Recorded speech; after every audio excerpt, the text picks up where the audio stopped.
Video शुरू होने से पहले लाइक कर दीजिए और ऐसी वीडियो देखने के लिए अपने चैनल गुरुकुल को सब्सक्राइब करें।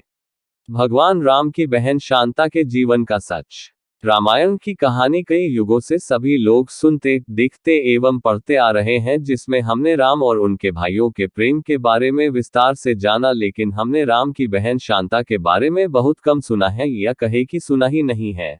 आज हम आपको शांता के बारे में बताएंगे। इसके पहले एक कहानी में हमने आपको हनुमान के पुत्र मकर ध्वज के बारे में बताया था, जिसके बारे में भी सभी को स्पष्ट रूप से कोई जानकारी नहीं है। और अब आप जाने राम की बहन शांता के बारे में।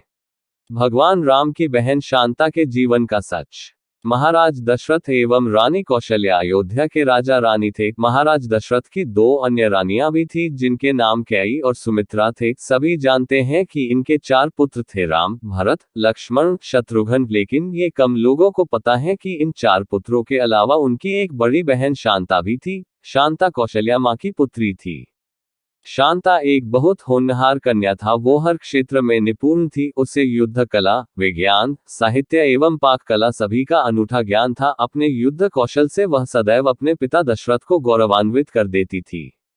एक दिन रानी कौशल्या की बहन रानी वशिनी अपने पति रोमपद के साथ अयोध्या आते हैं। राजा रोमपद अंग देश के राजा थे। उनकी कोई संतान नहीं थी। एक समय जब सभी परिवारजन बैठकर बातें कर रहे थे, तब वशिनी का ध्यान राजकुमारी शांता की तरफ पड़ा और वे उनकी गतिविधि एवं शालीनता को देखकर प्रभावित हो गई और करुण शब्दों में ये कहने लगी कि अगर उनके नसीब में संतान हो तो शांता के समान सुशील हो। उनकी यह बात सुनकर राजा दशरथ उन्हें अपनी शांता गोद देने का वचन दे बैठते हैं। रघुकुल की रीत प्राण जाए पर वचन न जाए के अनुसार राजा दशरथ एवं माता कौशल्या को अपनी पुत्री अंग देश के राजा रोमपद एवं रानी वशिनी को गोद देनी पड़ती है। इस प्रकार शांता अंगदेश की राजकुमारी बन जाती है। एक दिन अंगराज रोमपद अपनी गोदली पुत्री शांता से विचार विमर्श कर रहे थे, तभी उनके दर पर एक ब्राह्मण याचक अपनी याचना लेकर आया। लेकिन रोमपद अपनी वार्ता में इतने व्यस्त थे कि उन्होंने ब्राह्मण की याचना सुनी ही नहीं और ब्राह्मण को बिना कुछ लिए खाली हाथ जाना पड़ा। ये बात देवताओं के राजा इंद्र को बहुत बुरी लगी और उन्होंने वरुण देवता को अंगदेश में बारिश न करने का हुक्म दिया। वरुण देवता ने यही किया और उस वर्ष अंगदेश में सूखा पड़ने से हाहाकार मच गया। इस समस्या से निजात पाने के लिए रोमपद ऋषि श्रृंग के पास जाते हैं और उनसे वर्षा की समस्या कहते हैं। तब ऋषि श्रृंग रोमपद को यज्ञ करने को कहते हैं। ऋषि श्रृंग के कहेनुसार यज्ञ किया जाता है। पूरे विधान से संपन्न होने के बाद अंगदेश में वर्षा होती है और सूखे की समस्या खत्म होती है। ऋषि श्रृंग से प्रसन्न होकर अंगराज रोमपद ने अपनी पुत्री शांता का विवाह ऋषि श्रृंग से कर दिया। शांता के बाद राजा दशरथ की कोई संतान नहीं थी। वो अपने वंश के लिए बहुत चिंतित थे। तब वे ऋषि श्रृंग के पास जाते हैं और उन्हें पुत्र कामाक्षी यज्ञ करने का आग्रह करते हैं। तब अयोध्या के पूर्व दिशा में एक स्थान पर राजा दशरथ के लिए पुत्र कामाक्षी यज्ञ किया जाता है।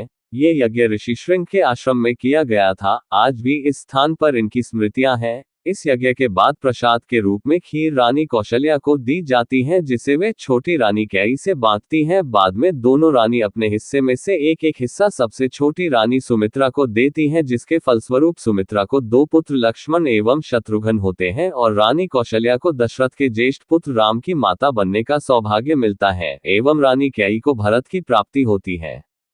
इस प्रकार शांता के त्याग के बाद राजा दशरथ को 4 पुत्र प्राप्त होते हैं। पुत्री वियोग के कारण रानी कौशल्या एवं राजा दशरथ के मध्य मतभेद उत्पन्न हो जाता है।